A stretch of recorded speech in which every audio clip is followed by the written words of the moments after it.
welcome, ladies and gentlemen. We could not be more happy to be here tonight. Matter of fact, it's been 727 days since the last Tommy Gifford Awards, when we all gathered back in 2019. So we're so happy to be back.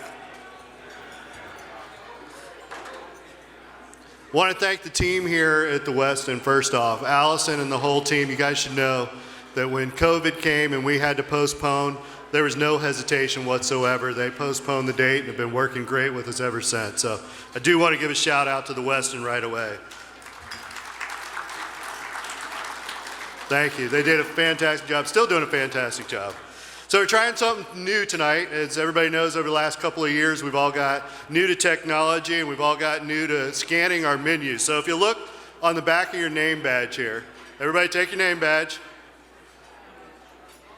Got them? Let's see them. Let's see them. I don't see name badges up. Come on. This isn't going to hurt, I promise. And we're going to take your camera, and if you scan the QR code here on the back, we're going to make you an IGFA member. But more importantly, we've got the prize pack that we have there. Well, not more importantly. Jason's going to have words with me after this. We've got a prize pack back there from our friends at Yeti, Costa, and Band of Anglers. It's over $1,200. So we're going to mail that to somebody on Monday. So scan your card and become a member of IGFA. That's the most important thing you can do. So scan them, give them to your friends and scan them. We need to grow the membership, and it's continuing to grow. So I'll quit talking and bring up our president, Mr. Jason Stratweiser. Please welcome to the stage, Jason.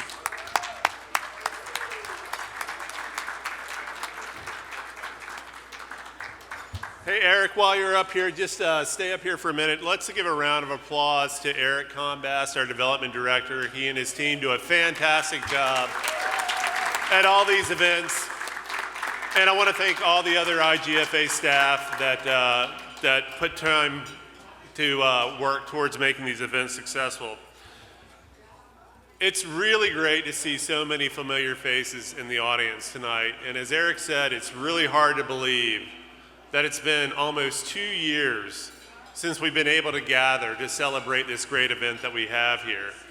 In fact, this is only our second in-person event since the COVID pandemic kind of put the world on its heels 2 years ago. So in my opinion, I don't think we've ever wanted or needed an event like this more than we do now. We've been locked up, we've been secluded, we haven't been able to gather, but things are lifting. You know, we're able to do this again. Right. And, you know, anglers need this. You know, we're gregarious people. We like to gather together. We like to see old friends. We like to meet new friends. We like to tell stories. And that's exactly what this night is about tonight. Celebrating individuals that have made outstanding accomplishments and done great things for our sport over the time, and regaling them with stories about their achievement that range from the dubious to the exceptional. So I want to thank each and every one of you for taking the time to come out tonight, gather with us, be together again, and celebrate the 5 individuals that we have here. I also want to thank all of you for your support to the IGFA over the years. It really means a lot to me, our board of directors, and the entire IGFA team, especially over the last 2 years, which have been challenging to everybody. So thank you very much. Okay, so before we get started with the honorees, I need to take a few moments to recognize some individuals and sponsors that make tonight possible. I want to start with our Marlin sponsors, starting off with Bayless Boat Works. John Bayless can't be with us tonight, but thank you, John, for that. Custom Shootout and Smith Merritt Insurance. Skip, thanks so much for your support, appreciate it. The folks at Jarrett Bay that stepped up, thank you so much, Randy Ramsey, we appreciate you so much. Moving on to our Dorado sponsors, I'd like to thank Hatteras Shots of Latin America and our IGFA trustee, Ajay Vicente, thank you so much, we appreciate it. Guy Harvey Outpost, thank you, Mark Ellert.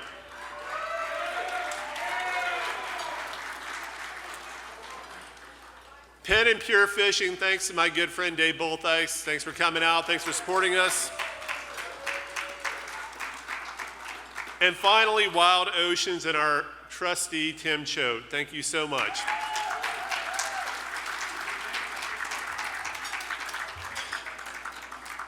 I assume that a lot of people have been to the bar because it was hard to get people back into the crowd tonight. So I also want to know if people have been enjoying the fine Florida Canyon rum tonight. Clap if you've liked it. I want to thank our trustee emeritus, Carlos Pellos, for supplying the Florida Canyon for this evening. So we were really lucky at the IGFA to have a really wonderful board of trustees, a group of individuals that are really engaged and really help the IGFA further its mission and vision. In addition to the trustees that I've mentioned already, I'd like to point out a few others that we have in audience tonight. If you could please stand when I mention your name. We have Terry Andrews.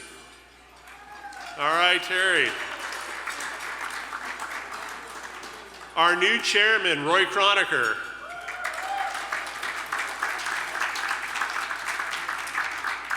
Gary Carter.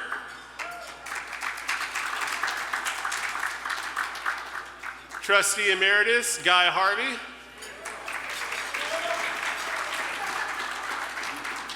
And Amanda Sabin. Thank you all for showing up tonight. I'd also like to recognize the people in the audience that are members of our International Committee of Representatives. Our representatives are really what allows us to further our mission and vision on an international basis. So I would like all the reps that are in attendance tonight to please stand up and be recognized.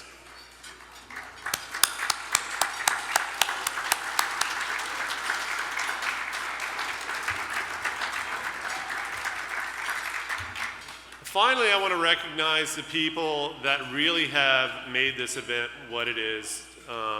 And what it's become over the last 10 years, and that's the legendary Captains and Crew Committee.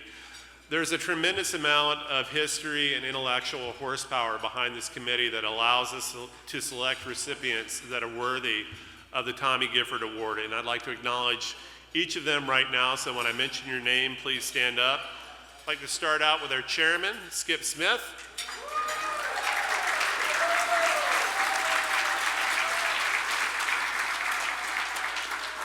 Our Vice Chairman, Carl Anderson.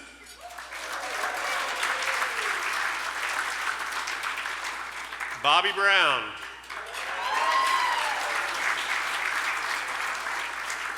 Bart Garnsey.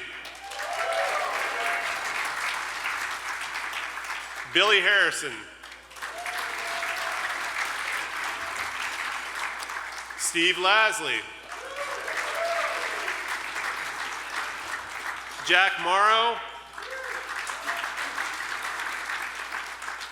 Mike Myatt, Charles Ferry, Bouncer Smith, Gary Stuve, Lori Wright, and Peter B. Wright.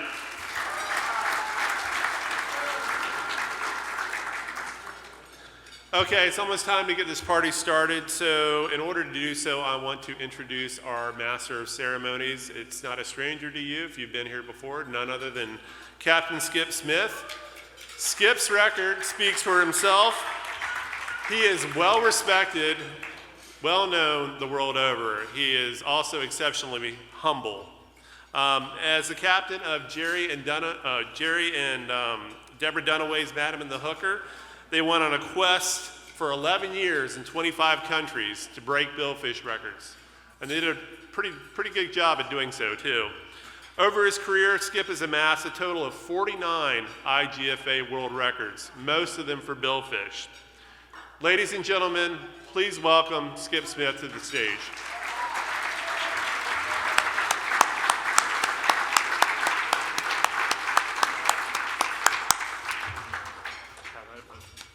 How about it? Thank you, Jason. First of all, without looking at this darn script, which is a little small font, I need to thank all of you, everybody that came tonight. What an amazing crowd of people. The names, I'm just amazed at just the people that are here, people that I've looked up to and friends, and thank you all for coming. Just amazing. Thank you so much.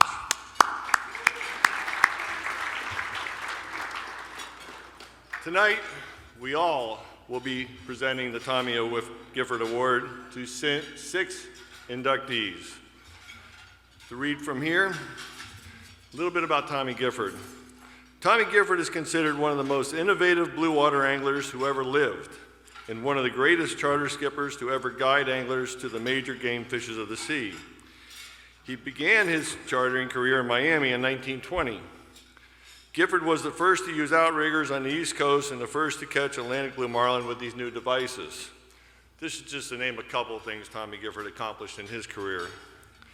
Over the course of his 50-year career, he developed an encyclopedic knowledge of game fish and techniques to catch them.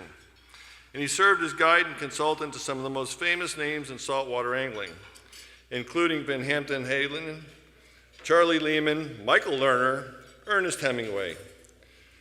Raymond Camp once wrote, "Big game angling has a brief history, but Tommy Gifford's name is sharply etched on every page." In the room this evening, we have several past recipients of this prestigious award. Please stand and be recognized when I call your name.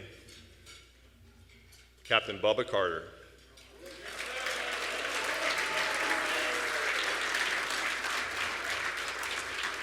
Captain Bart Garnsey. Captain Billy Harrison. Captain Steve Lastly. Captain Bouncer Smith.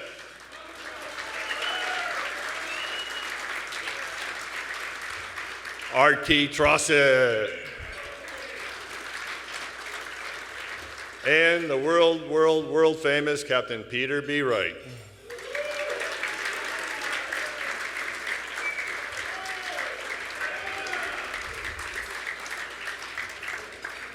That's a pretty good encyclopedia right there with all those names. Amazing careers they've had and stories that they've been able to tell.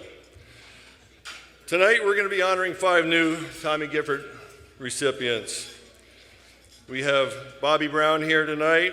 We'll be honoring Alan Card, Tom Jones, Obie O'Brien, and Ansel Sanders.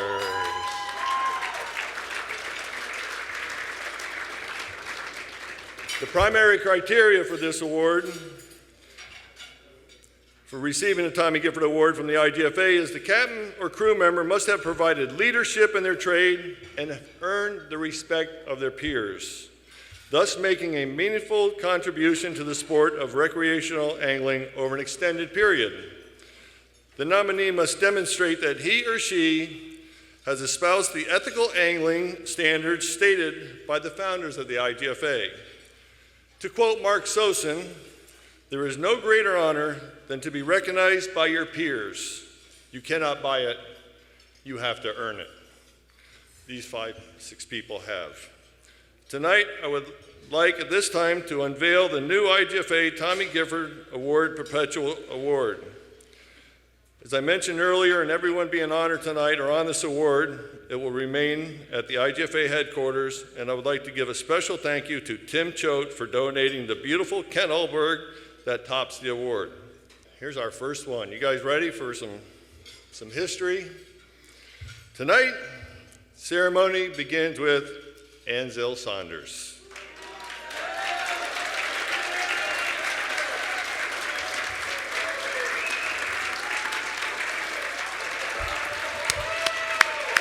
Stay right there, Ansel, stay right there.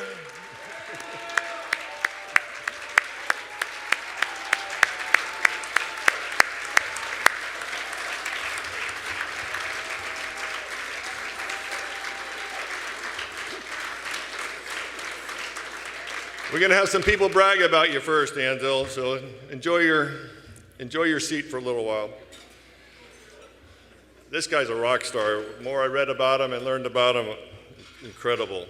Here to introduce Ansel tonight are Jeff Storm Harkavy, Ned Stone, and Leonard Stewart. You guys are all on the clock because we heard you like to talk a lot.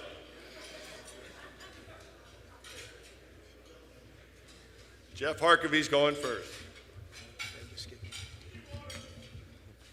Start the clock. Yeah, start the clock. Well, good evening and congratulations to each of this year's Tommy Gifford Award recipients. What an outstanding event this is. Thank you, Skip and Jason and Eric and the host select committee for making this special event each year and for honoring accomplished captains and crew. Fantastic event. I have had the honor of knowing bonefish legend Ansel Sanders since 1969. My father first introduced me to Ansel during one of our trips across the Gulf Stream to Bimini, a place I like to call the island of my youth. Upon meeting Ansel, I immediately felt the enormous magnetic energy that he possessed. It wasn't just his handsome smile and Harry Belafonte-esque elegance. There is a special glow and charisma that flowed from this gentleman. Like all who know him, I knew that I was in the presence of a very special soul. What I did not know then is that Ansel and I would go on to fish together many times in the years to come, and that his beloved granddaughter Acadia is with us tonight, along with her husband Antonio and Uncle Tyrone, would become friends with my daughter Heather. When first asked to share the honor of introducing Ansel, I thought, well, maybe we get a few of us together and do a bit of a celebrity roast. Yes, Ansel, roast you a bit, my friend. But wait, look at this man. What in God's name is there to poke fun about? He is as charming and elegant as a human being can be. I mean, who really is that dapper man with the ever-present gleam in his eyes, with remarkable stealth-like bonefish tracking skills? Well, I'm going to tell you who he is. He is a man who had the steadfastness and undying commitment as a civil rights activist to help bring about much-needed change in his nation.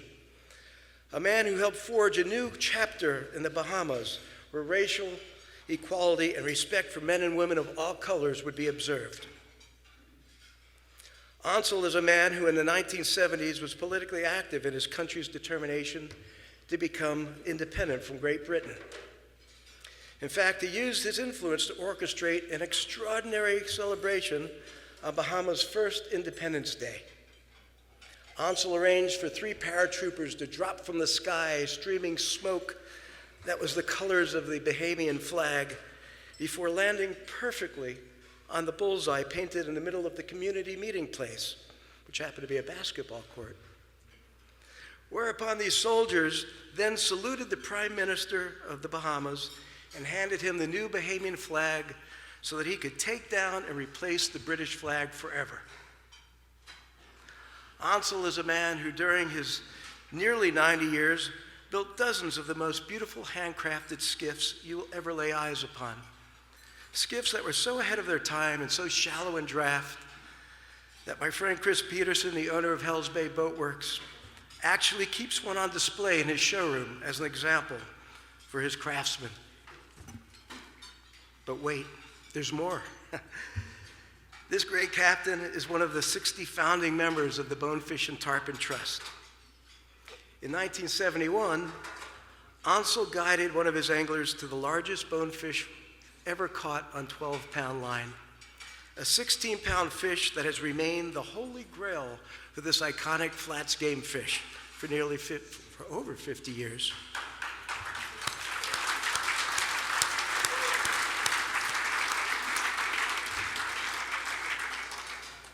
And Ansel doesn't just possess big fish magnetism. He also has attracted some of the greatest leaders of the 20th century into his life, becoming friends and confidant to the late, great Martin Luther King, to Congressman Adam Clayton Powell, and Margaret Thatcher. Ansel even guided President Richard Nixon to a bonefish. Ansel has also been friends with the Queen of England for many decades. In fact, he made and gifted her a necklace made of shells, which the Queen greatly appreciated and wore on occasion. And this necklace is now on display in perpetuity within the Tower of London. Honestly, friends, I'm fairly convinced that perhaps Ansel Sanders may be part of His Majesty's Secret Service. The veritable 007 Ansel Bond of the Bahamas. Just saying. No, I cannot roast this man. I can only acknowledge him and revere him for his greatness. Ansel touches everyone who comes aboard in a very magical way. Being on the water with Ansel allows you to connect with his profound reverence for all aspects of nature and his deep respect for all living things.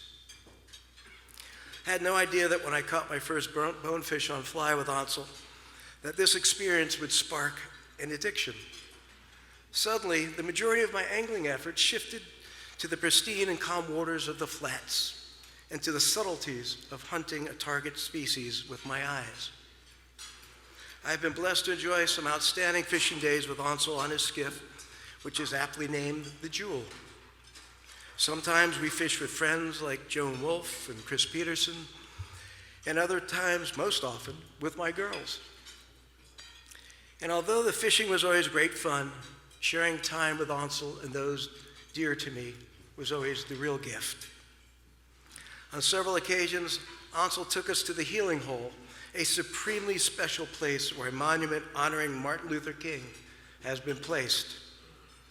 Though I've been moved to tears at the Healing Hole, especially when Ansel reads the psalm that he wrote for Martin Luther King, I'd say that every moment with Ansel, both on and off the water, allows for transformation and healing. Ansel, I know I can speak on behalf of many dozens of others who share my heartfelt gratitude for the memories that you have helped create. Thank you for these.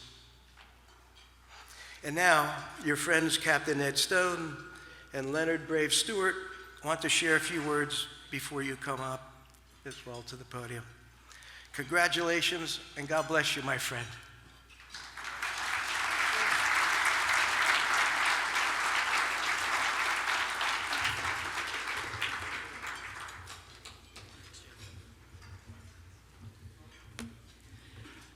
Good evening, friends and colleagues. Thanks, Jeff. This is one of my favorite nights of the year. This event is special to me and has been for many years. What is better than a room full of friends and families? The honorees have all made significant contributions to the sport we love, but much of tonight is personal for me. I've had the pleasure of catching a Grand Slam with Bobby. I shared time with Obi in St. Thomas. Alan and Liz Card helped me out in Bermuda. And each has left a record and a legacy for those to follow. Ansel's legacy, as Jeff just alliterated, extends beyond fishing. In 2010, I joined my old pal Mark at Guy Harvey Outpost, and the first thing I did was check the IGFA records for Bimini. Straight away, I found a then 39-year-old bonefish record for the men's 12-pound class bonefish. That 16-pound fish still stands as the 12-pound record and the all-tackle record. Thanks to the IGFA, on the 40th anniversary of that record, we were able to present Ansel with the world record certificate and a photograph taken at the time. It turned out to be a photograph that Ansel had never seen. We held a 2-day celebration, including a flats tournament and a parade. A parade with a Junkanoo band, Ansel and Minister Wilchcombe riding in Ansel's legendary bonefish skiff, trailered through town, followed by an 8-fish-long bonefish made out of paper mache by the local school children. It was a sight One of the things that caught my attention at the time was there were 3 politicians, prominent Bahamian politicians, who made the effort to come to honor Ansel, and they were from 2 competing parties. Today, one is Minister of Foreign Affairs, and another is Minister of Social Services. No lightweights. The IGFA's Bimini roots start when Ansel was a small boy.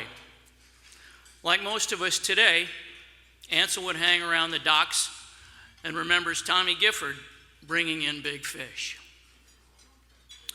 Living near the Hemingways, Ansel often raced the white kids on the other side of the fence, but remembering not to run too fast. There was no high school in Bimini at the time, so Ansel continued to read and study on his own and attended lectures offered at the Learner Lab. I enjoy my time with Ansel, his wisdom and insights, and I knew Bimini had been a place that Dr. King had visited, but I didn't know much more than that. Growing up, Dr. King was an important figure in my home. Listening to Ansel and his brother Tommy was like history coming to life. Inspired by Dr. King, and maybe remembering those childhood foot races, Ansel stood up. Or more accurately, like Rosa Parks, he sat down. For 41 lunches straight, by himself, he staged a sit-in in the main dining room at the Big Game Club. Yes. Eventually, enlisting a dozen friends for a dinner sit-in, the Big Game Club relented. It was a spark that lit change, and change was afoot, and independence followed. Ansel became involved in local politics, and his oratory skills would take him far beyond Bimini and the Bahamas. With the frequent responsibility of introducing the Prime Minister, now I could tell you about the record, and I could tell you about the fish, but that's Ansel's fish story, and he'll tell it better than I.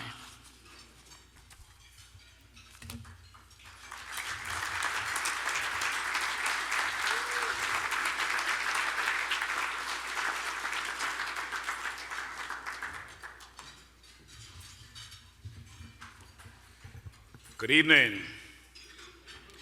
My name is Leonard Brave Stewart, and I hail from the small, tiny island known as Bimini.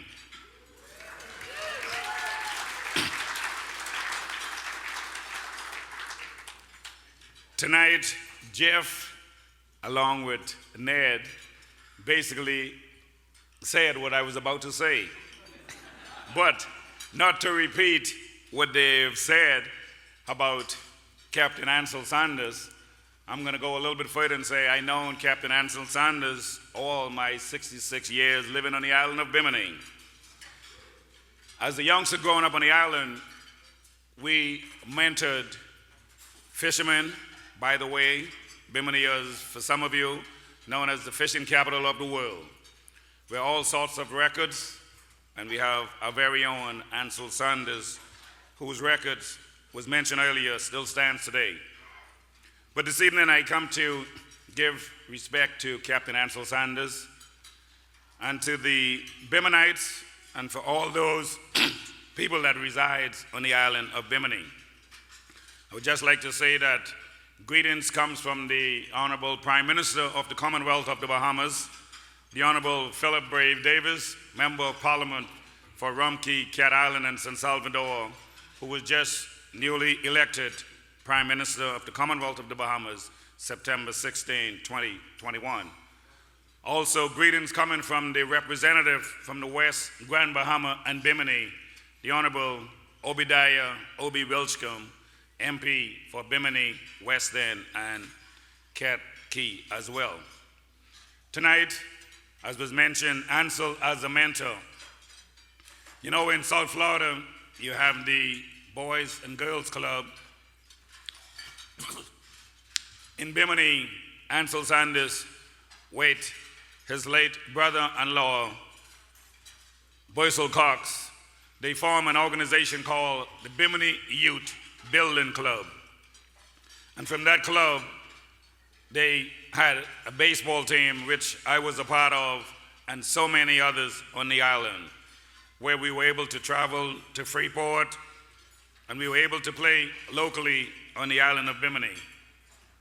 And through this organization, we have over six pastors and reverends that came out of this group, and so many influential people that are now controlling the island of Bimini today, thanks to Ansel, Boysel, and Eleanor Weiss Spindler for their kind effort in forming the Bimini Youth Building Club.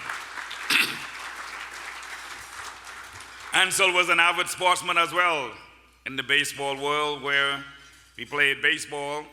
It was mentioned that July 10th, 1973, I was there present, as was mentioned, when the United States parachuted onto the center court of the basketball court. But that basketball court was erected by Ansel Sanders. We played basketball at the Anglican Church, and it was a small court, and due to some unruly boys at that time, they were able to remove the basket, and Ansel, along with the Bimini Youth Building Club, along with help from his friends that came in to fish on the island, were able to build that basketball court there on the island. He was, and still is, an avid member of Our Ladies and St. Stephen Anglican Church. And by the way, Ansel never goes to church unless he has a suit on. That's the respect that he gives to the man above, his Almighty God. So we'd like to thank Ansel for the generosity that he brought to the island, the prominence that he's made. He had friends that played with the Miami Dolphin, and also congratulations is coming from Bob Baumhauer from Alabama. He sends greetings to Ansel on this special night for him. Ansel dabbled in politics, and as was mentioned, he was made a stalwart counselor of the Progressive Liberal Party, the PLP party, and that's the now governing party that is now running the Bahamas for the next 5 years at this time. Tonight, Ansel also has family members that are here with him tonight, and I'd just like for them to stand. We have a contingent from Bimini, his sister Gilda Saunders, over here to my right, along with his Ansel niece and nieces and nephews. To my left, we have Ansel niece, granddaughters, grandson, along with Ansel's son, Tyrone Sanders, who would be leading his father up to the podium. And also I'd just like to recognize my wife, Ingrid Stewart, who is here with us tonight. And also we have a famous Biminite who is here, and also a family member. You all should know him, Captain Leon Hensey. Let's give him a round of applause, and everyone.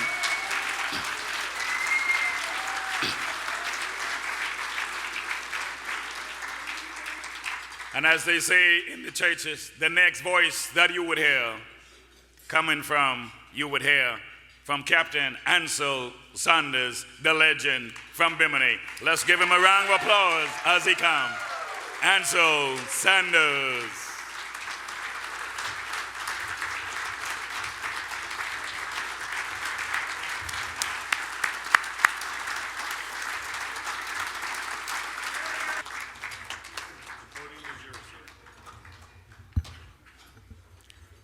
Good evening, ladies and gentlemen.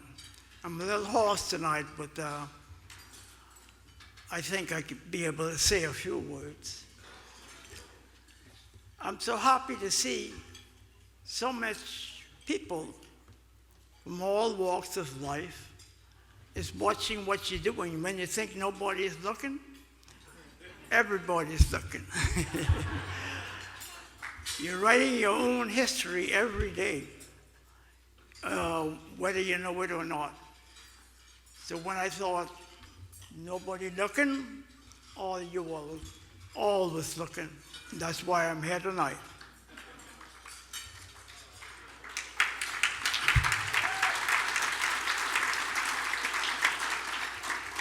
I was born in Bimini 89 years ago.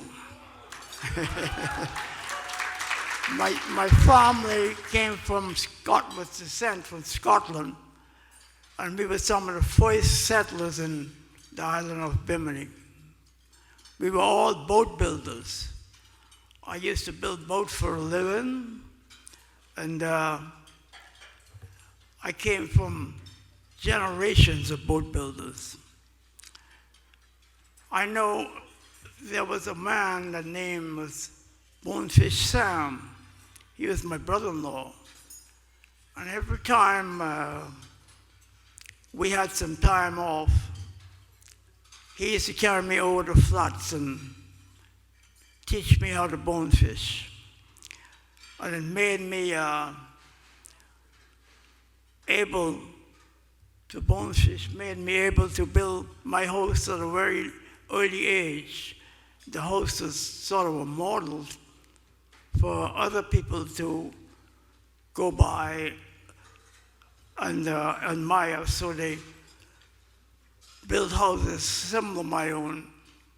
I was the first stone house on the eastern side of the road, the main road in Bimini. It was nothing but water then. Where my house stands today, we used to catch fish there.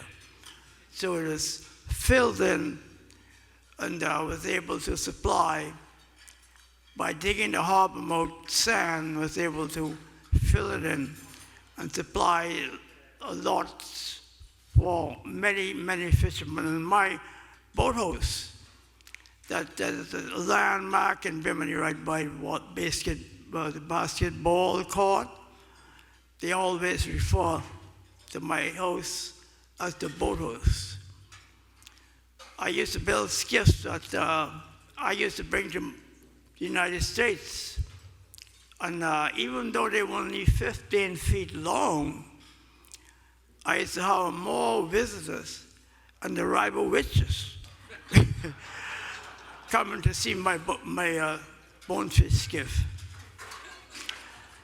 But I want to say I'm so happy that I was able to satisfy so many guests that came to Bimini bone fishing. I caught the world record in 1971, and it still stands today as the bonefish record of the world 50 years later. So bone fishing paid so much more than carpentry. So therefore, I spend my life bone fishing. I'm so happy that I'm able to come here and see great bone fishermen into this hall tonight from all walks of life.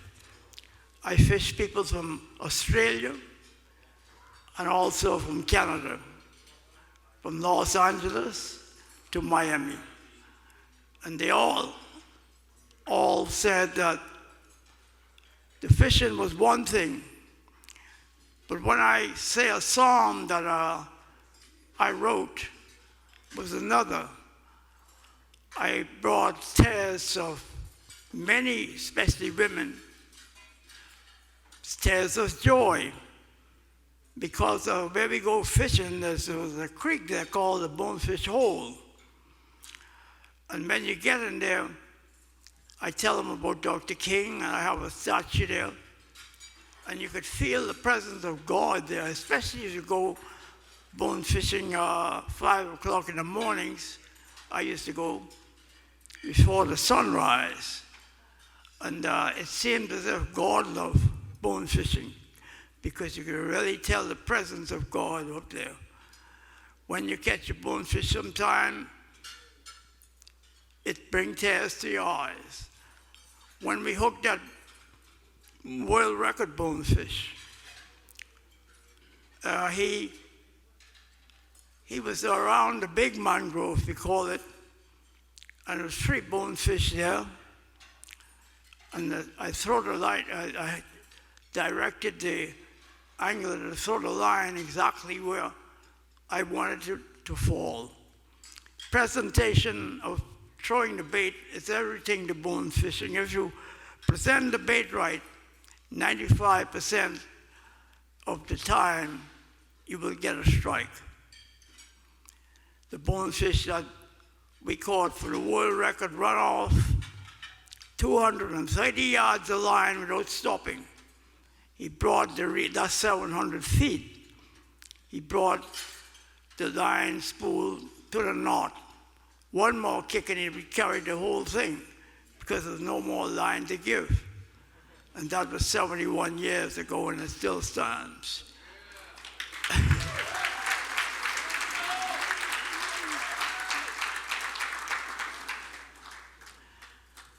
So tonight, I benefited from building a nice boat, building my house, helping other people build theirs, having the boys club and the girls club. And like I said, when you think nobody's looking, everybody's looking. So I'm so thankful that you all was looking to be here tonight. Thank you very much. I'll say just a little song. I'll say a little of the psalm that I did for Dr. King. And I'll tell you what he said when I was finished. Dr. King was there twice, officially, but he was there many times. He used to come in the night to see Adam Clayton Powell, who was the champion of passing bills, and King couldn't get the Civil Rights Bill passed, so he came to see the King. And Adam Clayton Powell, a very colorful thriller. King says, Adam, you're the most powerful black man in the United States. I want you to go back to help me with the struggle. King, then Adam said to King, you started right.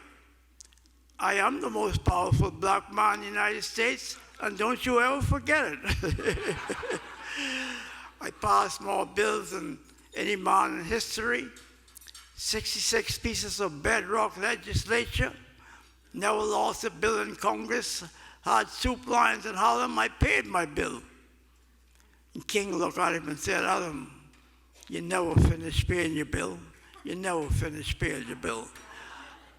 And powerful as he was, the way King said it to him, he cried like a baby. Unbelievable. But he couldn't go back to the United States because of what I pointed out. He called the woman a bag woman. She sued him. She won the suit for $160,000. And he didn't want to pay it, so that's how he got to live in Bimini. And that's was able to bring Dr. King in Bimini because he needed to see Adam to help him with some things.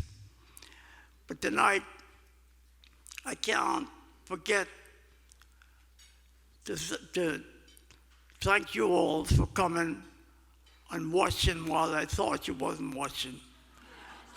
To be able to have such a powerful banquet or dinner in here tonight on behalf of my serving people in the fishing world. Thank you very much. I really appreciate it.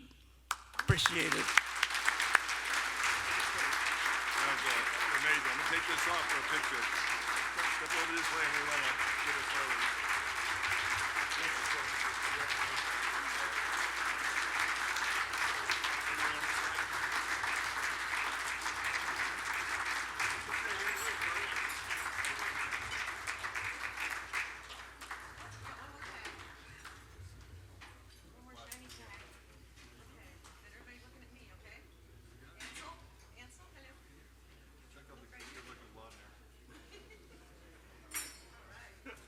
Thank you all for your patience and for your respect of being quiet through the awards. We really appreciate it. His accomplishments, to me, seem like a lot of us captains got a long ways to go to be able to receive an award like this after hearing his accomplishments. Here we go, number 2. Captain Alan Card. Alan could not make it due to the COVID restrictions of Bermuda and many other excuses us fishermen have. But he couldn't make it tonight. But here to introduce and tell a few more stories about Captain Card are Dr. Sue Graves and Ken Lohr. I would like to invite you up to tell us a little bit more about Alan, a couple of inside stories. Hi, good evening, everyone. How are you? I'm honored to be here and really surprised when Alan called me and he's going, Liz and I decided not to come to the awards. They were so, it took them quite a few days to make that decision, but they thought about it, and with the risk and everything, they decided not to come. So when I found out I was going to be here, Captain James Barnes, some of you may know him from the Old Beastmaster, Captivator, etc. He's in Chub Key right now. He gave me his hat to wear that says, I know Alan J. Card. And I do, fortunately, I'm sorry. Okay, and a button that's on here, it says, places to go, people to annoy. And that's kind of Alan, even though ethically I think that's one of the qualifications they're supposed to have here, but I won't go there right now. Okay, some of you may not know me.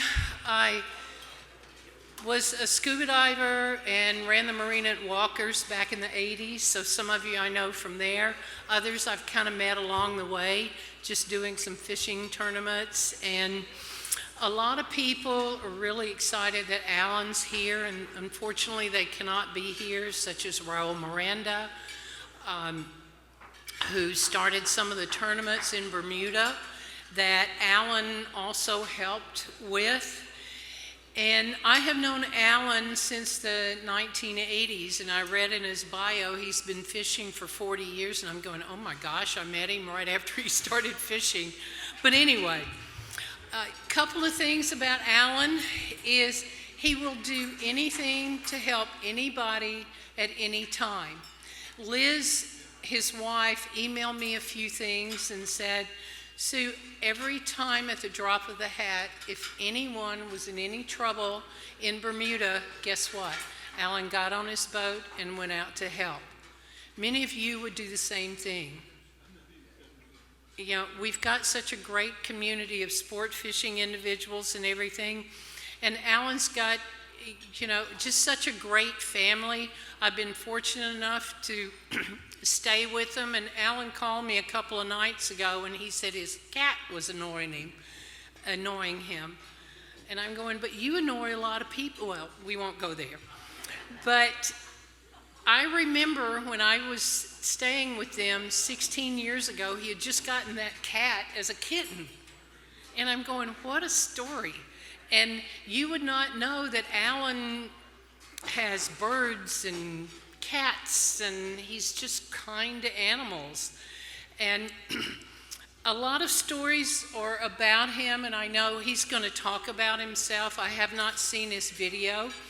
And thanks to Eric and the IGFA, there were a few issues with getting the video here and everything.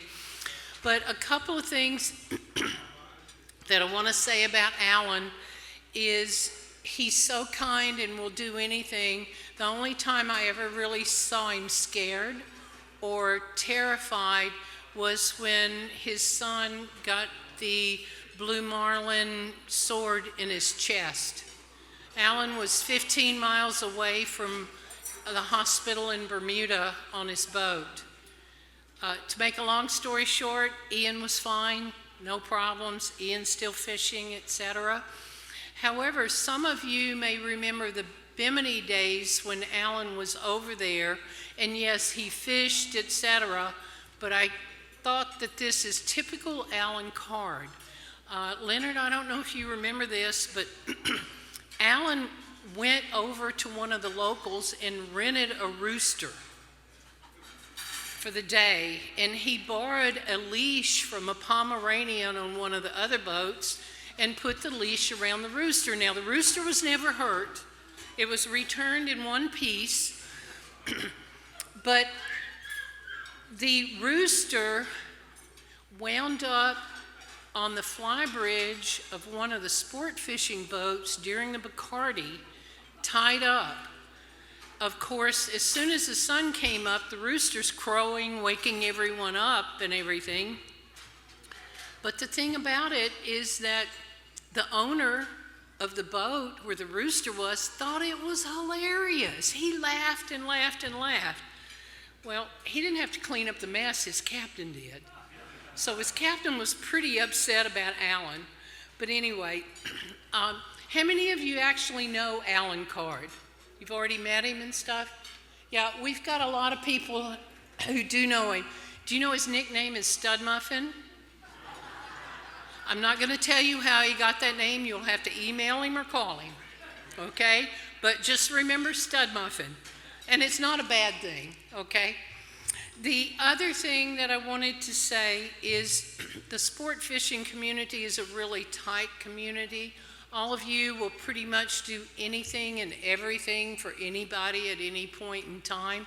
I appreciate just being able to do that. And when I asked Alan about his fishing accomplishments, I said, Alan, you've caught granders. And he's going, no, I never caught a grander. They've all been 1,100 pounds or greater. And I go, oh, okay. And then you just really drove over them, and you had people on your boat that actually caught them, right? So you were able to drive over them. Anyway, I wanted to make this short, but I really appreciate being on this stage. Ansel, you gave us a tour of many years ago in Bimini of when you were making your boats and everything. I've been fortunate to know most of the people who've been nominated tonight, and I feel that's an honor. And I really appreciate just being able to stand up here. But I want to leave you with this saying: we're not here for a long time, we're here for a good time. So let's still continue with our good times. Thank you.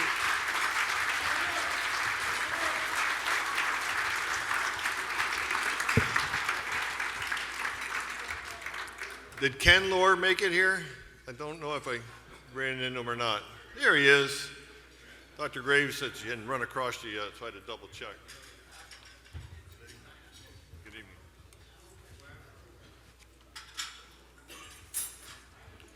Good evening.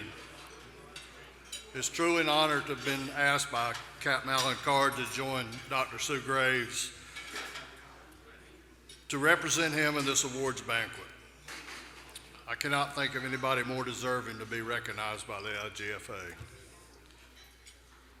And I greatly appreciate them choosing him to be among the recipients for the Captain Tommy Gifford Award. Sue asked a question, I'm going to ask again. How many of you been to Bermuda? How many of you know Alan J. Card? Well, Sue has a hat, and I have a hat as well to prove that we know Alan J. Card. So do I. Alan was with a group of us out one night and was right full of himself, and James Barnes and myself and a few other people decided we needed to just have a little word with him. So we had those hats made up, and the next time we saw him at one of the tournaments there at in Bermuda, we all had our hats on when he walked in. It's the first time I ever saw him at a loss for words. It's pretty funny.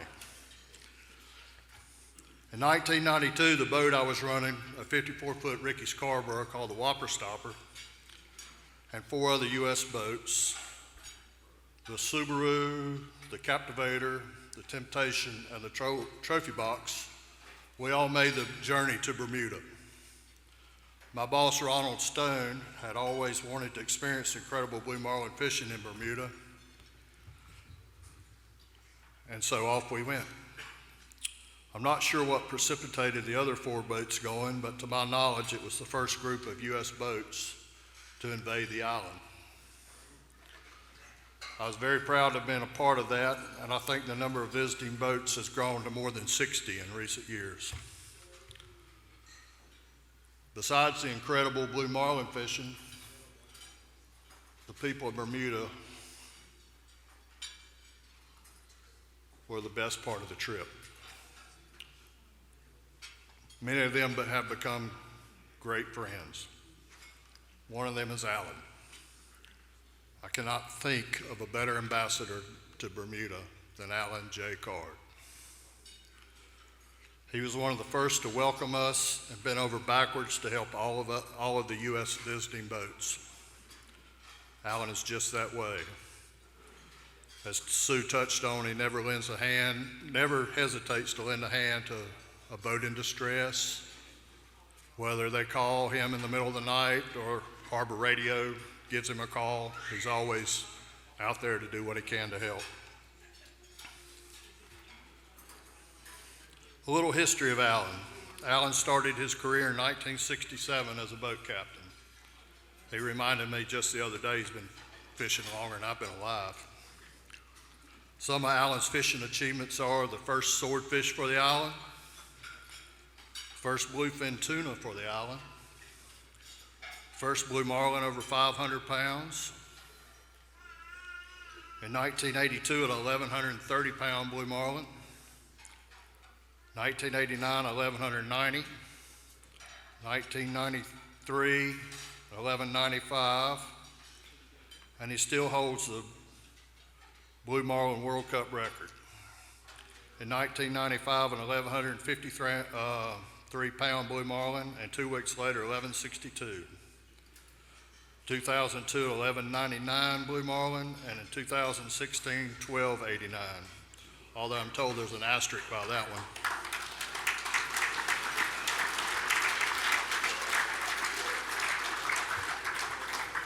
With all these incredible catches, Alan and I do have one thing in common. Neither one of us has ever caught a grander. All his have been over 1,100 pounds. After that first, he was involved in another one that I was involved with. He ran the boat, the Whopper Stopper, while I caught my first blue marlin. He fished with us many times we were there and loved running the boat to give me a break.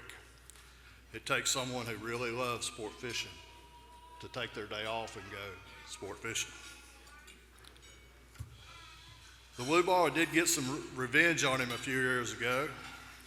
He came off the bridge to help get the hook out of about a 300 pounder, and it was still angry. So it swiped up and slapped him in the chin. Now he's got 40 stitches, or he had 40 stitches, and now he's got a good scar to show for it. Congratulations to Captain Alan Card. Oh, before I forget, a longtime mate or an old mate of his, David Soares, is here from Bermuda. He has a couple of notable catches as well, 1,003 and 1,004 bluefin tuna. Both of them Bermuda records. So good for you, David.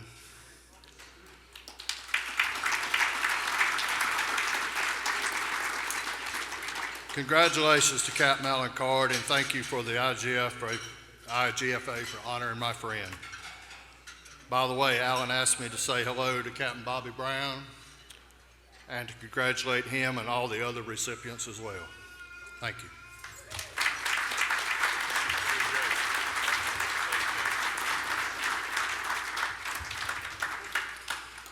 Like I said earlier, unfortunately, Alan's not here to receive his award. COVID days, you're not allowed to lick your fingers, but I got away with it. R.T. Trossett wants the mic. Come on. This is supposed to be a fun event. Come on, man. Awesome. Well, I met Alan Card. Ooh, that's loud. Say whatever you want, a little lower though. Yeah. I met Alan Card, and a friend of mine took us over for his wedding in Bermuda, Nick Malinowski. And Alan takes us fishing, and we're on one of his programs. And Alan's a stickler to what he did.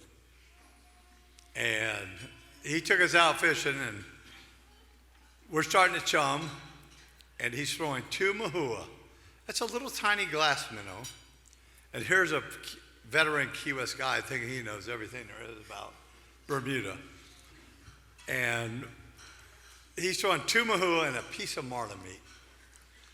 And he's watching his son, and his son says, he yells at the son, his son says, "Oh my God, I'm sorry." And we had 10 tunas coming into chum, eating each size, and he was telling us which one there was.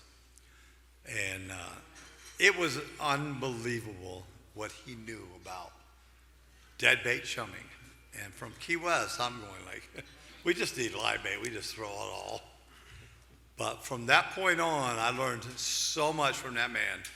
And he's caught so many giant marlin, but he can also chum the bank. And I'd just like to say, thank you, Alan Carter. It was awesome. Thank you, RT.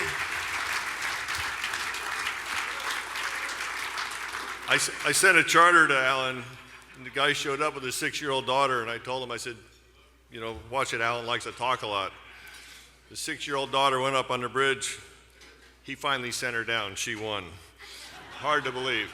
Hard to believe. Roll the video for Captain Alan Card, please. Now, good evening, everyone. I'm sorry for not being in person with you guys tonight. I was advised not to travel. I guess we can blame it on COVID. I don't have it, but that's the way life is right now. My career goes back quite a distance. 1967 is when I first started charter fishing. And target species in those days was wahoo and yellowfin tuna. We could get a pretty decent price for it. Blue marlin every now and again we'd catch. Had a lot of big fish out there that we could never catch. We never had the tackle to catch. And finally, Walter Voss on a boat called the Sequest showed up here on the island. And his boss had a house, and they used to travel back and forth every year. And I had the privilege of traveling with Walter on numerous occasions to Florida, even to Newport, Rhode Island, for the America's Cup races. But anyhow, in the years that I spent traveling with Walter, a lot of conversation, a lot of thoughts and talk, a lot of movies, a lot of stories about blue marlin. And after a while, we were able to afford to purchase tackle that was big enough to be able to overdo these fish. And we started catching some pretty decent ones. Matter of fact, I've caught some of the biggest ones that landed in Bermuda waters. The biggest one so far has been 1289. It's been a privilege that a lot of people just dream about, and I've had the opportunity to catch them. But anyhow, enough of the fish stories. One of the highlights of my career is being able to fish with my son Ian as mate. Probably the last 30 years or so. Not too many people can boast that. And the experience has been priceless, really. Something to be proud of, I think. I'd also like to say thank you to my wife, Liz, for putting up with me for 52 years. And somebody to live with a fisherman for that long is somebody special. I always said that one of us deserves a medal. I'd also like to send a big thank you to the International Game Fish Association for considering me for this prestigious award. I know some of the previous recipients, and to be able to stand in a line with these guys, even if it's the end of the line, it's quite a privilege.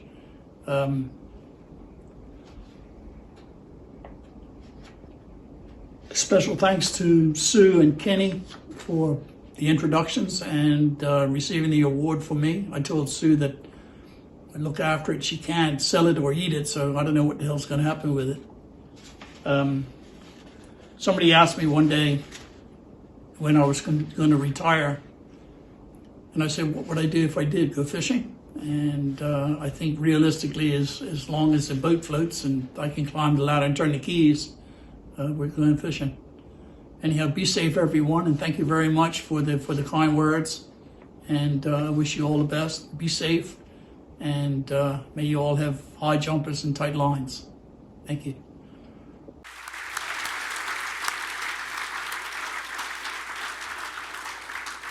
Congratulations, Captain Card. We all look forward to congratulating you in person sometime soon. Next on the list, Captain Tom Jones. Carl Anderson, I'd like you to introduce. It's not very often we get to honor a captain who predates Tommy Gifford, who the award is named after. Captain Tom Jones is from my hometown of Beach Haven, New Jersey. In 1908, Tom Jones sailed a schooner down to Miami and then on to Key West and fished the whole way down. By 1911, he had figured out how to catch the first bluefin tuna on the Barnegat Ridge. Tom was a pioneer in that department, basically created the bluefin tuna fishing off the mid-Atlantic. I want to read something Kip Farrington wrote. It's pretty good.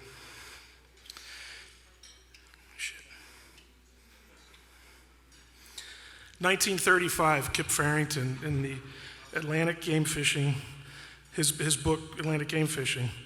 It's possible at Beach Haven to charter some of the finest fishermen who fish the southern waters in the winter and the ridge in the summer. They are all crack navigators, cut to beautiful baits. They tie up next door next to a club, which incidentally has great mounts and books, a fine collection of fishing memorabilia. Captain Tom Jones, who fishes off Palm Beach, charges $30 a day and comes back to New Jersey in the summer. He has the tackle that is needed and changes, and especially he has a boat built for rough water, a novel safety factor which the original boats in Beach Haven fleet use is carrier pigeons to send messages ashore regarding fish already caught or on location of fish that have been sighted so that the latecomer going offshore can find the fish. Pretty primitive stuff, but very cool. Carrier pigeons. Anyway, Captain Tom Jones's boat right there, New Jersey skiff, the Marami. We're honored tonight to have Captain Tom Jones's mate, Ivan Farrow's daughter here with us, Jill Farrow, some other Beach Havenites, and I'm really honored to have Captain Tom Jones's neighbor here with us, and he also made his first trip offshore fishing with Captain Tom Jones, and that's my dad, Chris Anderson from Beach Haven. So Dad, if you'll come up, say about Tom Jones.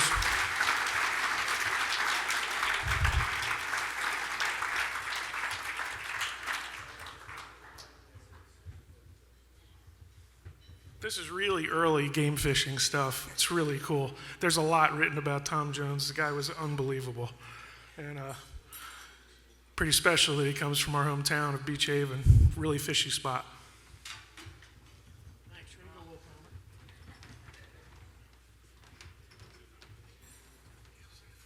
Not knowing that I was going to be asked to say something, it'll be very short. I just want to say that I grew up right next door to Tom Jones. I was a little guy running around the yard. He'd be opening oysters in his garage. Well, come on over, boy. He'd open up an oyster and I'd slurp it down. He'd chuckle.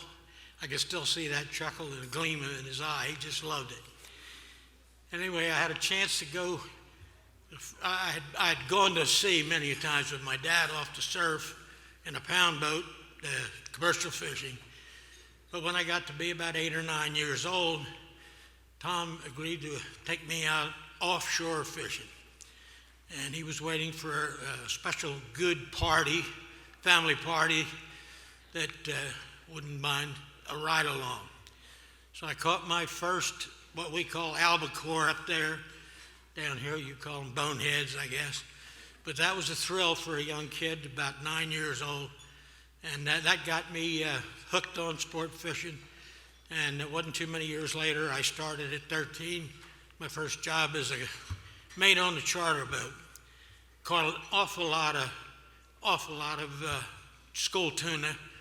And I can credit that kind of fishing due to Tom Jones finding the spots do all kinds of testing, and he was the pioneer of the eastern bluefin tuna fishing. Great honor to have known him and to have been able to fish with him. Gave me a life of long time fishing, and I appreciate that very much. Thank you. Jason.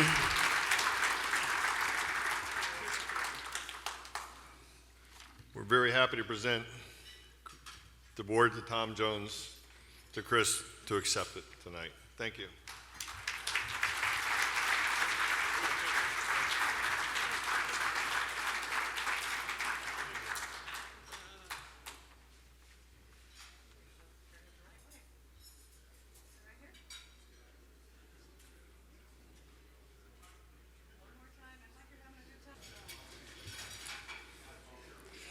Next up, Captain Obi O'Brien.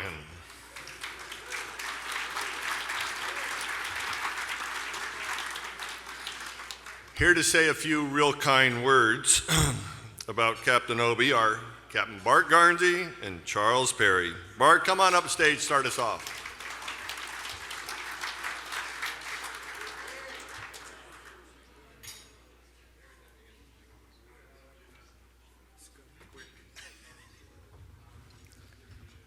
Bright enough for you, those lights? Are they bright enough for you? Appreciate it. I think there's at least 3 or 4 people out here. This is a real privilege to be here. Captain Obi and I pretty much grew up together, friends for a lot of years. I'm looking at this crowd, what I can see of it, I feel like Johnny Cash when he played at, I think it was Folsom Prison. Anyway, real quickly, I want to tell you a story that I've told before to some folks, but I was in Venezuela years ago, and fishing was real good, and politics was a lot better than it is now. And, you know, you're up on the bridge, a lot of you guys have done this, and you're up there, and part of what you do is talking to the people in your charter or whatever that's riding on the boat, and you meet a lot of great people, you learn a lot of things. And I enjoyed that part, but one day I guess I wasn't feeling real talkative, and a guy sitting on the bridge with me, he says, Bark, what are you thinking about? And he said, you look like you're pretty serious. And I got thinking about it, and I realized I was being a little bit rude. And I looked at him, I said, you know, did you ever think what hell might be like? And he kind of looked at me, he said, no, I never really thought about it much. And I said, well, I've been studying on it. I said, you see that boat over there about a quarter mile away? So that's Obi O'Brien. I got thinking about it, and I thought, I said, I think that hell might be having to get up in the morning and try to outfish Obi O'Brien every day. And having said that, I'm going to let Charles finish. Thank you.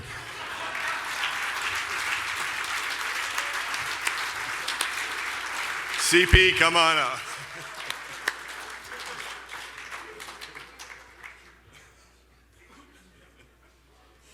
Whenever you can stop laughing.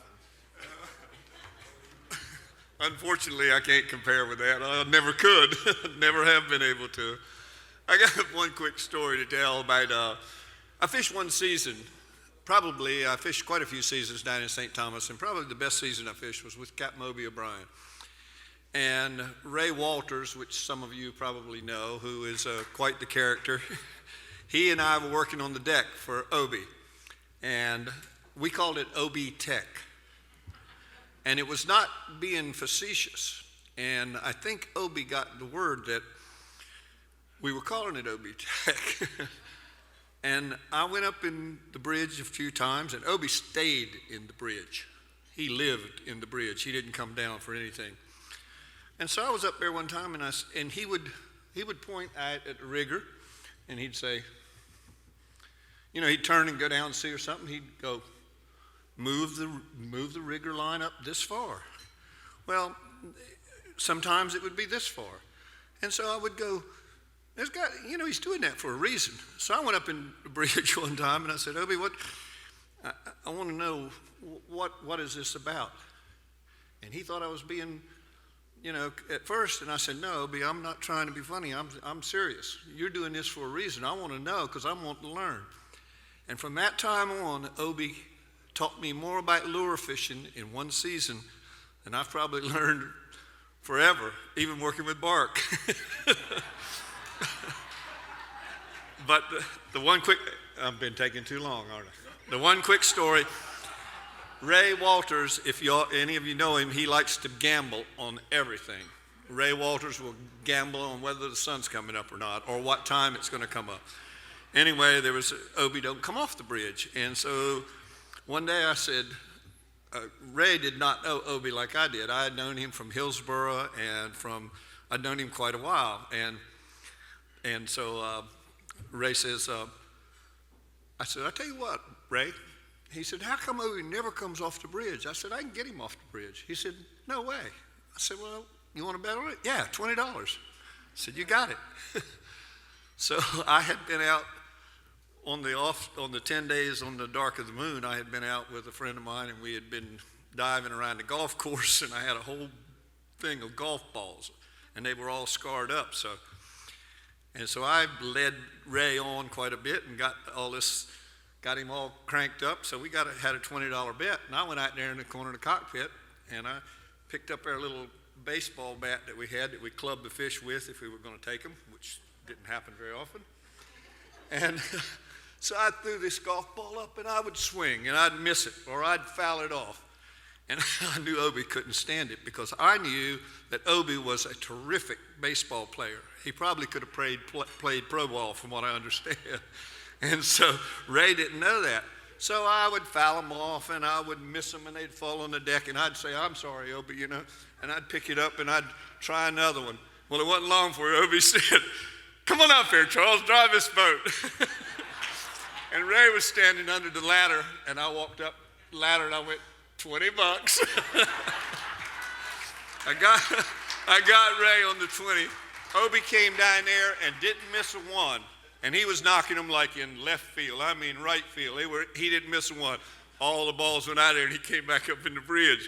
I think for the whole season, that was the only time he came out of the bridge. But Obie O'Brien was one of the finest gentlemen anyone would ever meet. He was a terrific person. He didn't mind. He loved to teach people, and he showed me a whole lot about lure fishing. Wished I could have been in his caliber. Thank you very much.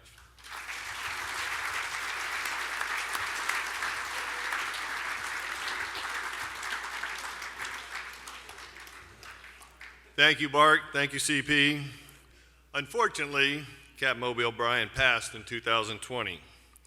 However, thanks to Captain Kevin Nakamura, Captain Gene Vanderhoek, and IGFA representative Rick Gaffney, Bart Garnsey and myself were able to induct him into a private ceremony before his death.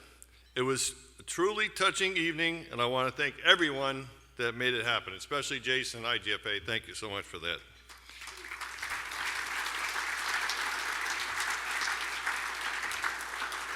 And get the Kleenex out. Here's a short video coming from that evening with Captain Kevin Nakamura. There you go. Yeah, so yeah, it's an honor for me to be a part of this, and growing up reading Marlin magazine, Obie's a household name to me, and that's why it's such a big honor for me to be here today. My small world story is that this fishing world is so small. And, you know, we had to behave ourselves because you never know who you're going to run into. And we're traveling around the world doing our thing. And my wife was headed to Madeira with my 2 children. And I had to come later. The boat that we're shipping there was late, and I was, you know, chomping at the bit to get it there, but had to wait. So my wife went ahead to be with her family. And she was about at her wit's end in the Lisbon airport. And she's got 2 little kids and all the gear. And a couple walks up to her and says, "Are you Elizabeth?" And she looked at them like, "What? I'm from Kona, headed to Madeira. How would you know me in in Lisbon Airport. Well, it was this lovely couple, and they were headed to the same spot, which fishing brought us together. Fishing, we're headed to this great fishing hole, and they were able to recognize my wife, and OB grabbed their bags, and Shark took one of the kids, and they got on the plane like a family that only the world of fishing would unite like that. So that was my story for today. And congratulations, OB. And congratulations. Appreciate it. You got it. Awesome. Okay, Mark, let it rip. Yeah, I'm going to keep this real short, but it's pretty easy, by the way, to recognize Elizabeth because she's probably the prettiest girl in Portugal, so that helps a lot, you know. Yeah. I got to tell you, I was fishing years ago alongside of Skip and Obi in Venezuela, and I don't remember who was on the boat with us one day when we were fishing, and he was asking questions about all the guys that are out there fishing, and you know, and what about this guy and what about that guy. And he's asking all these questions, and I turned around and looked at him. I said, "You know what hell is?" And he says, "No, I'm not sure." And I said, "Hell would be have to get up every morning and have to try to fish alongside Obi O'Brien." And that's the truth. He was just like Skip. He was just like Skip. Skip would kick my butt one day, and then Obi would get it the next day, you know. So, and I enjoyed every minute of it. I'm really proud of you. Thank you. Thank you, Bart. You kicked our ass enough days. Yeah, just fishing off the dock. That's what I was doing, man. You had a faster boat. You got there, you caught more, you got in, you had us all wrapped up there in Venezuela. That was awesome. I like Obi's story when you guys were fishing in Madeira and got back, and Obi's gonna tell me this story about Stewart and a backlash. And so Obi's story, he's got this big sombrero on, and Stewart's got one the same to keep the sun off of him, and Obi told us it's unbelievable, but I'm gonna try this to mess it up a little bit here. And so Obi's telling me the story, and he says, "Yeah, Stewart's got the rod tucked up under his arm, and he's free spooling, and this backlash comes out, and the next thing you know, the strings coming down his hat got in the backlash." And Obi, to show me how it goes, pulls his hat all the way down over his eyes. He says that's what Stewart looked like. Oh God, I'm dying. Hey, Varric, remember the grommets kept pinging off the bridge. Yeah, the drawstring on the hat. Yeah. Oh my God. Yeah, that's good stuff. You told that story so good, I thought I was actually there. Anyhow, thank you, Kevin. I know Gene's got a story. If he thought of something on the right across, or if Daphne wants to chip in, now's the time to do it. As I'll turn it over right now to our great IGFA rep, longtime guy over there in Hawaii for us all, Rick Gaffney, to present the Tommy Gifford Award to Captain Obi O'Brien. Well, this is a superb honor for me. Honor for me. Having been a captain and understanding what that's like on a daily basis, but also as a journalist, having been able to fish all over the world and fish with a number of the guys that have been awarded this award over time. I know the stature and the importance of all of these guys. So even though I never had a chance to fish with OB, certainly knew the name, and it really makes me proud to be able to be here today and to present this award to Captain OB O'Brien.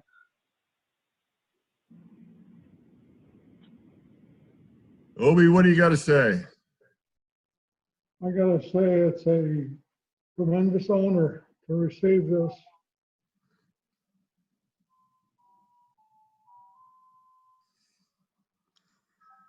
Well, you well deserved it. Take a breath of air there, but you've led a great example. You know, everybody knows how classy you were. You were very humble. And, you know, to be able to give you that award makes us and the IGFA very, very proud to, you know, have you in this group of people. Yeah, it was just such an honor.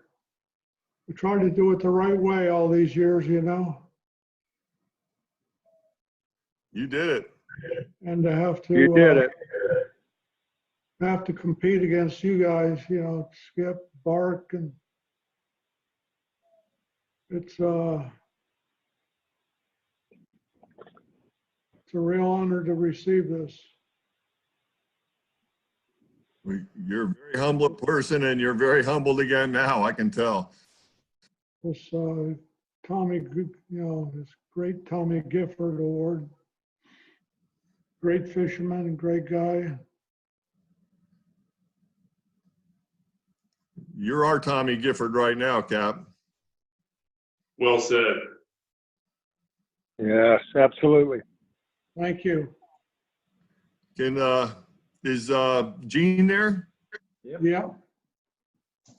Get Gene to stick his head in here for a second. Hey, Skipper, how you doing?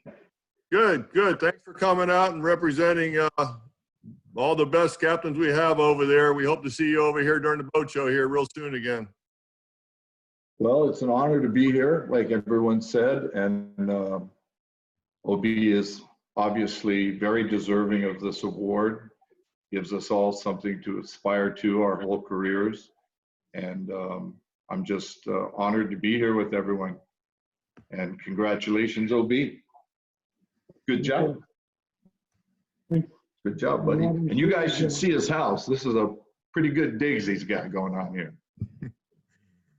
Well, we hope to see all you guys over at the Fort Lauderdale Boat Show this year when we have this event. I'm sure all you guys will be there, and we can do this all over again. But it's awesome just to make sure we have it in the bag right now. So on behalf of the legendary Captain Crew Committee and the IGFA, thank you everyone for joining us this evening. This is an extraordinary night. Congratulations, Captain O.B. O'Brien.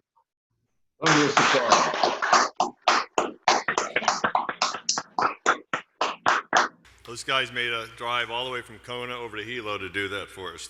Thank you, our Hawaiian brothers. John O'Brien, Obi's son, was also with us when we inducted Obi through that Zoom phone call. And he is here tonight to accept the award. John, please join us to say a few words.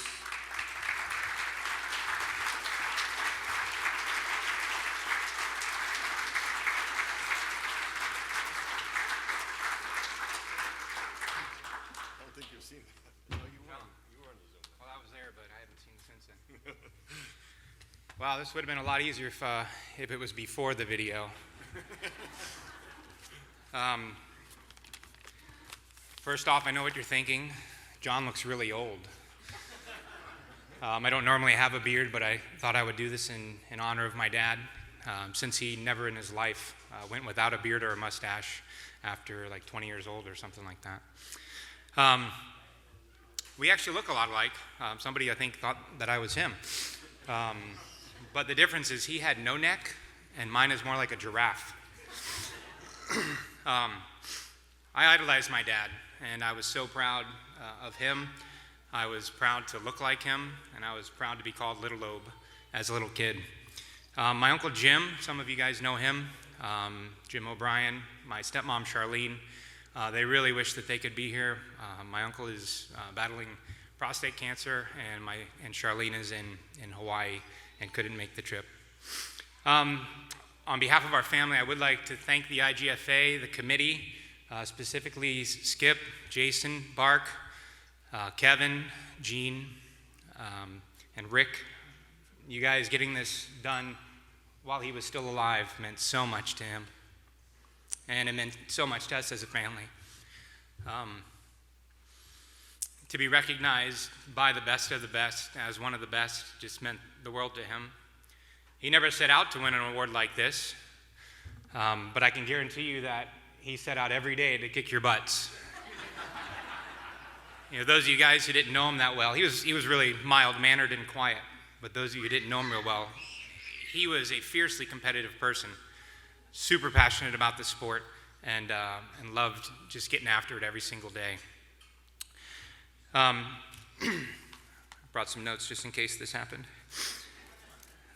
Those of you who were blessed to fish with my dad, just like Charles said, he loved to teach people how to fish. And some of the greatest captains, mates, and anglers learned the trade or perfected their skill right alongside of him. And it was just an honor for him to be able to do that for people. He loved catching people their first blue marlin, etc. Dad learned fishing from an early age, from my grandfather, Captain Bud O'Brien on the Helen S. Then he grew up on the docks in Hillsborough Inlet. And that really helped to mold him into the tremendous boatman, mate, and captain that he was. Some of you guys possibly, and I know several owners, would call upon him to help rescue them from some really bad situations. He was always willing to do that. He loved to teach. He was always willing to talk with people as they'd stop behind the dock, behind the boat on the dock, and just kind of go over charts and show them the ropes. There was a movie that came out a couple years ago called Ford versus Ferrari. If you saw that, the character that Christian Bale plays, his name was Ken Miles, and he was the mechanic, and he was getting ready to drive the Le Mans racetrack, and his son said to him, Dad, you can't make every lap perfect. And he turned to him and said, yeah, but I can try. That epitomized my dad when it came to fishing and in life.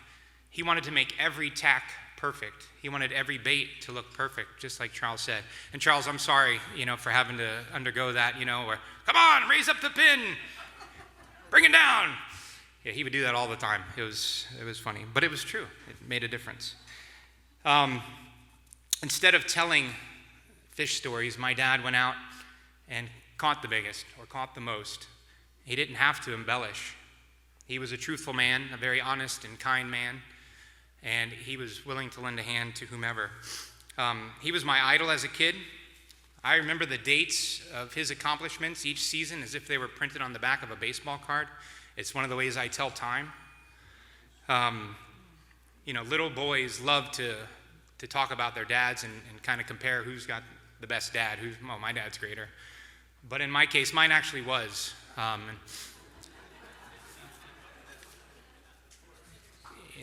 He and his anglers, the boats, they won awards, they won tournaments, but he won my heart. Was he perfect? No, he wasn't. But as a kid, there was no way you could have convinced me of that. I thought he was. He was like royalty on the docks. He was royalty in our house, on the ball fields, in our front yard, and in my house, in my heart. He was a quiet man. He was never one to step on someone else to try to get to where he wanted to go. He never cheated. He didn't play favorites. He hated hypocrisy. He was an extremely practical guy, very much a traditionalist. He shied away from the limelight. He was not flashy in any way. He always let his actions speak for themselves. Then during my teen years, we didn't get a lot of time together, but I always knew that he loved me. He loved my brother Jake greatly. My brother Jake passed away tragically about 4 years ago. But Jake was so proud of my dad, so proud of all the accomplishments. He always loved to put a smile on his face and make him laugh. And one of the most memorable things in our family is one season when my dad was running the CD, he invited Jake over to fish for a week. And on one of the lay days, they went out, they decided to go yellowtailing. So they took out the Carolina skiff. It was like a 16-foot skiff with a little tiller motor. So, you can picture it. Here's my dad, one of the world's greatest captains amongst you guys. And they're on their way back. My brother's sitting up forward. My dad says, all right now, Jake, when we ease on up into the dock, I want you to just grab a hold of the piling, and I'll just ease her on up. So Jake's ready, and he gets up there, and instead of, again, my dad hasn't run a lot of tiller motors, and so just as Jake's getting ready to grab hold of the piling, my dad hits the throttle. The boat lurches, and next thing you know, you've got Jake, who was like 6'3", 275, clinging to the piling like a little bear, Meanwhile, my dad bounces off the piling, hits the dock, and so that brought us a lot of laughs, and it's one of the greatest stories within our family. So, in closing, I just wanted to thank you all again for this honor for my dad, also for just being the brotherhood to him. You guys truly were a brotherhood. I want to thank you for those of you who did, for calling him as he battled cancer. My dad died from brain cancer last July. Just to pick him up, to encourage him, to tell old stories and new ones, to let him know that you were there and that you loved him. It meant just the world to him when the phone would ring and someone would call. So, again, thank you very much. Jason, come on up to present the award to John O'Brien for the late Captain Obie O'Brien. Obie has his award out in Hawaii, so before we go on to number 5 and the last one, the way this we honor the captains is we ask you all to send in information on one of your favorites that may be a legend in the sport. Just email the information as much as you can to the IGFA. Randy Ramsey, thank you for your support. You probably got a lot of captains there you could probably send in. You got a lot of history back up in there. So if anybody's interested in submitting somebody, please just email it to the IGFA and we'll get it in our big black book and take a good look at it, and hopefully we can honor these people that deserve it. Also, thank you all for being so respectful and quiet to these people. It's, you know, they've really earned this recognition, as you well know, so thank you for that. Number 5, not in that right order, just happens to be in the book. Captain Bobby Brown.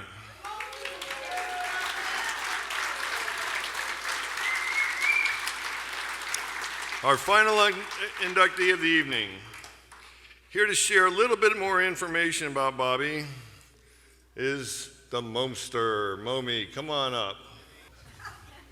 Aloha, everyone, and mahalo, and thank you very much for this beautiful evening and honoring a very, very special person to myself, my family back in Hawaii, and all of his family here. I got a real old story, and it's nothing about me, but it was about Bobby and he taking out my mother fishing. And this is kind of a story where they were fishing between the islands and headed to Lahaina on Maui from Kona. And, you know, smaller, I'm not sure if it was the 37 Merit, the old No Problem. And my mom couldn't fit in the head. Big lady, so this is a chuckle story. Going through the Lahaina, to Lahaina in the Alinuiaha Channel, rough water, and heading that way to the Maui, she couldn't fit in the head, so the Ikama, the life bait well, was in the back, and you know, you got to do what you got to do. So she jumped in the toilet, and not the toilet, but the life bait well. Only one problem, big lady. She got stuck, so she had to run the whole channel, about 50 miles, until she got into the lee. But, you know, just the fact that my family in Kona, in generations with Bobby as a master in Hawaii, we call him Kumu. Kumu is a teacher in dancing, in fishing. I'm blessed because my grandfather was a pioneer captain with Henry Chi back in the old days, and George Parker. So it carries in the generation. Bobby has been a very a big mentor to myself, my dad, and all of his other deckhands, captains, and crews that known him. I am privileged and honored, and also wanted to just let you know that his son Robbie, and he also has another young boy there, his grandson Keel. The generation continues. The love of fishing, as you've seen Gene Vanderhook and Kevin Nakamaru, our Kona brothers, our spirit is all in the ocean, just like all of your people from Bimini and anywhere in the ocean. The water is our cleansing. So we respect the ocean, we give, we take from the ocean. And the most important thing is that we respect the ocean. Bobby is a teacher. He's shown me a lot. I love him. And the family, his brother, I'm going to just say Monty, Uncle Monty, Kiki, Elaine, Trisha, Dennis, Robbie, and my good brother over there Andy Moyes. I love him too, man. I just want to say thank you very much. It's an honor to be here. I live in Texas now. The Hawaiian is in Texas. And, fishing long runs, 140 miles out to Perdido and Boomvang, whatever. You do what you got to do to provide. And, that's what I was taught. You take care of your family, you take care of your people, and you take care of the ones that help you provide for your family. Mahalo.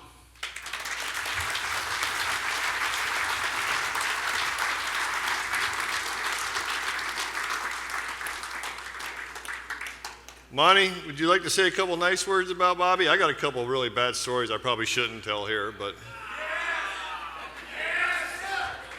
come on up, Monty.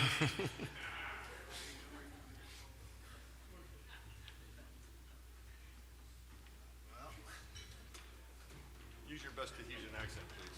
Okay, all right. Well, wow, those lights are bright. Yeah, as Momi says, aloha.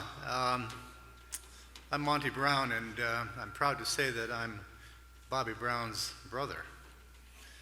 By the end of this speech tonight, or my little talk, I'm going to refer to Bobby Brown as my brother. And we grew up, fortunately, on the island of Hawaii, and spent most of our time over on the west side in Kona, which is renowned for its game fishing.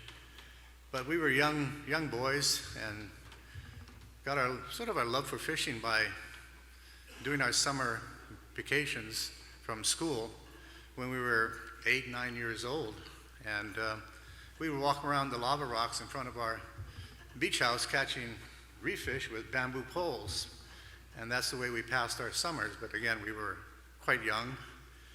And then our mom and dad were very avid cribbage players. I don't know if we have any cribbage players in the house here, but we were very close to a state senator by the name of Doc Hill, William Doc Hill.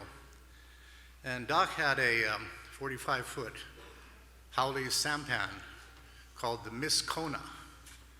And he had befriended my parents as his cribbage partners, and he loved to take them out so he could get away from politics.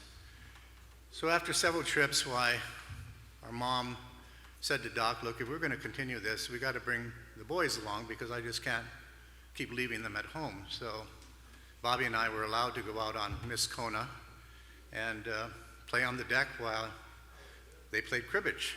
Well, one of the rules of the cribbage games was that if you were losing, and they gambled, there was money on the table.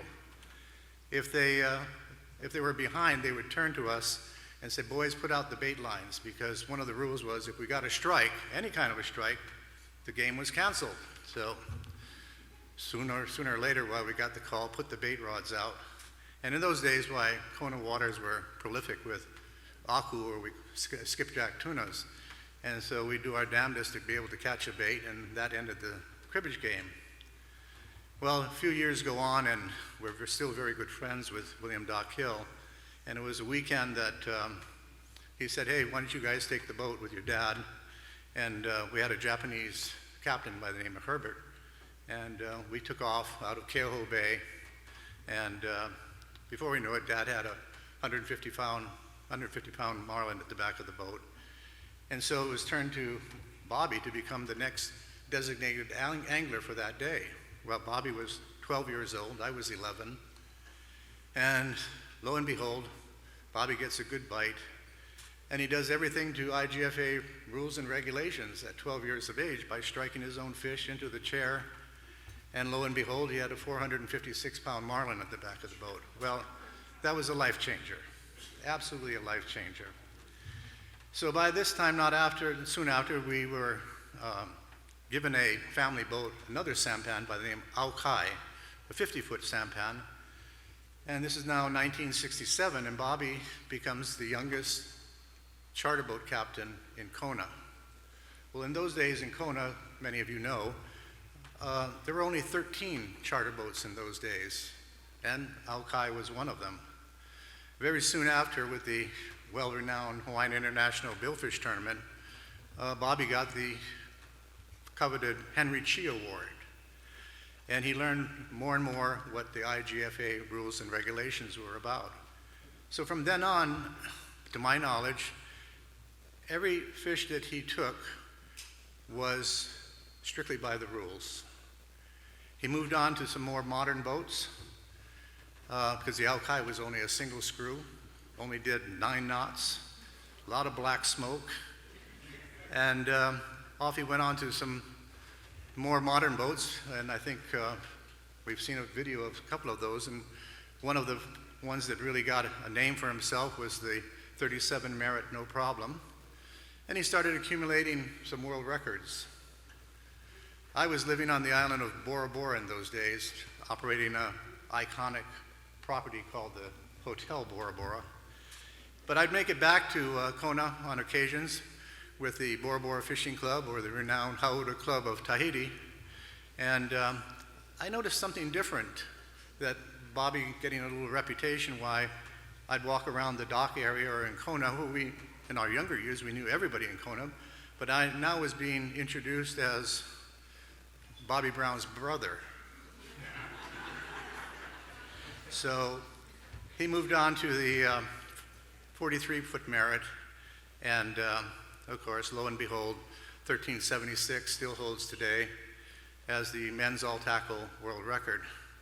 So soon after that, I was back in Kona again, and I said, damn, I should start cashing in on this reputation that my brother has done. So I would be, again, referred to as, oh, that's Bobby Brown's brother. So I said, no. You got that wrong. Bobby Brown is my brother. And tonight I'm damn proud to say Bobby Brown is my brother, and I congratulate him for the award and thank the IGFA for all he's done. Thank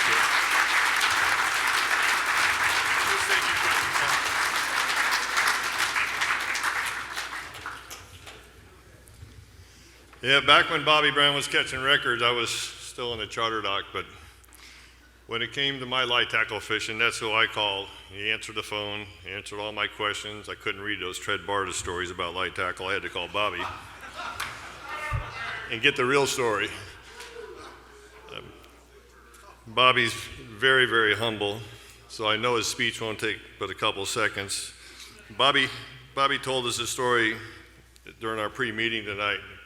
I chummed him up a little bit to tell it, but somebody challenged Bobby one day, the famous captain out in Hawaii, and there's no way, Bobby, you released 120 marlin in 1 year, which was, Bobby was the first out there tagging and releasing and trying to do the right thing.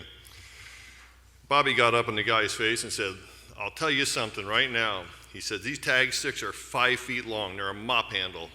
I got the best 2 deckhands in the world. We could have gaffed every one of them if we wanted, because back then you had to gaff them.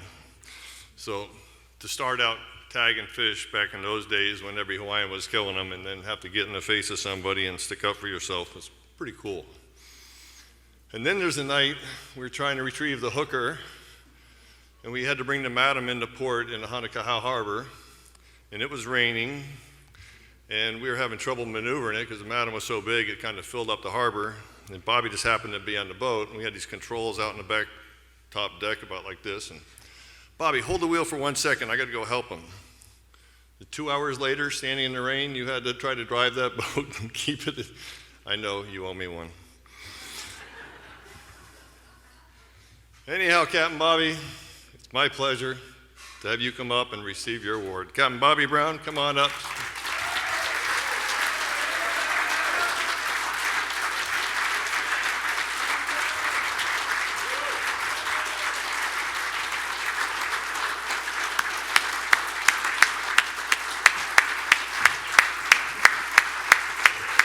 I left the father story out, sorry. Which one? Maggie's story. All right. That's great. I'm a man of few words, as you all know. But it is humbling to receive this award. And part of the build-up to this is, I started out as an engineering major at Cal Poly. And having fished a bit, I loved it, but for several years I did summer jobs in the phone company until my darling brother conned me one afternoon, one summer, to go work on a fishing boat as a deckhand. Well, needless to say, I'm still doing it. I had to tell my parents that I wasn't going back to school, maybe for a quarter. Well, that ended up being 55 years later. I'm still doing it, although I have retired. And I was blessed with opportunities. I like to be innovative. I really got involved in, well, like they said, releasing fish. That was back in the early 70s, 74, 75, which I think made a big difference for Kona, because every blue marlin that came up, or every marlin, was killed for the meat for $1 a pound. You couldn't blame the guys. And it worked great. Made me feel good, made all my anglers feel good, and it was an awesome, awesome deal. And then from then, I started getting charters from a few people. One of them was Steve Zuckerman. I don't know if any of you know Steve Zuckerman, but he fished every summer with me for at least a month. And it was all like, the heaviest tackle we ever fished was 30 pound. I don't know how many world records we caught with Steve. I think the first one we did was a 12-pound world record, which was the first blue marlin caught on 12-pound line, which was 248. But it progressed. We ended up catching the 16-pound, 20-pound, and 30-pound records with Steve, and then various other records with other anglers. But I gained a real liking to light tackle fishing. It was challenging. It taught me a lot. Taught me a lot about how fish move, how fish behave once they're hooked, and how to try to beat them at their own game, which was the most fun in the world. I loved it. And then, once I left Hawaii, I did come over here and did some fishing out of Texas, fished Venezuela, St. Thomas, Venezuela, and whatnot, with Obi and Barkey and all the other guys here. We all fished together down there. And it was quite an education for me, a boy from Hawaii that had never really done it. And it was a whole lot of fun. It was more fun than I can really say.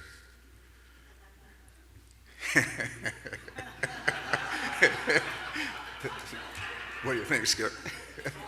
We could tell some stories, but we won't. No, what's that? No. We can't divulge those stories here. But and then I ended up meeting a lot of great people over here once I moved to this part of the world from Hawaii in 1990.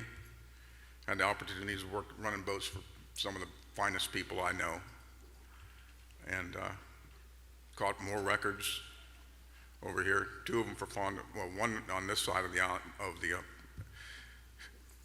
continent for Fonda Heisinger. We caught that 30-pound women's record in Madeira. Cape Verde, a 350, and then we went back and went fishing in Costa Rica. And there's a gentleman here that helped me out on that one. It was Captain Johnny Legrone, who we chartered to fish. He had a boat called the Permit. It was I believe a 45-foot Buddy Davis. And we had a mothership. Well, the first day out, we blow up the engines in the Permit. Done. So Johnny goes and gets his other boat, the 31-foot game fisherman, I believe, and we fished that, and we caught the women's 8-pound record on that one, which I have to thank Johnny for that. If it hadn't been for Johnny, we wouldn't have done that. And I had a great run down in Costa Rica with the last boat I ran. Fad fishing, which Skip loves. When you teaser fishing, I just fished 4 teasers, 8, 12, 16, 20-pound line. That's all we fished for the last 3 years down there at the Fads, and we had days of 20 to 30 bites on the teasers. I think our best day was we caught 2 blues on 8-pound, 2 on 12-pound, and a handful on 16, all in one day, which was awesome. And you all ought to try getting down there one day to try it, because it's some of the most awesome fishing there is. And then there is the one fish, the 1376, which we caught. And amazingly, since 1982, that thing's still standing as the all-tackle record over there. One good story about that fish is that I had 2 mates at the time, Dougie Haid and Jody Bright. I'm sure a lot of you know Jody Bright, runs a lot of tournaments. Anyway, Jody decided to take that day off. So that on the boat that day, there was just me and Doug and the angler when we caught that fish. I think the hardest part of the whole deal was getting that fish in through the door and into the boat. It was a chore. But anyway, that's kind of my short story. I don't have that much else. I could probably go on for hours and all the different owners I fished over the years. And I'm really grateful to be honored by y'all for this award. And it's been a whole lot of fun for my career.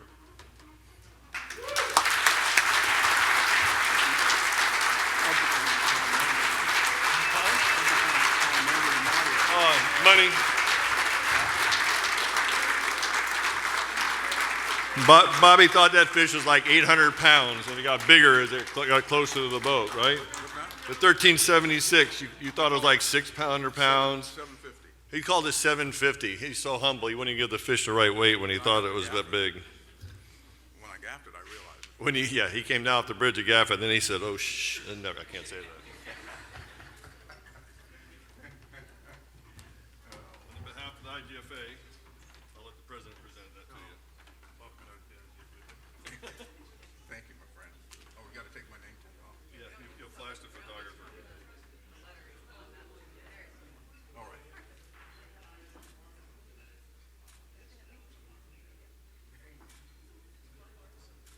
I didn't exceed the limit, did I? You did great. You made up for it, brother.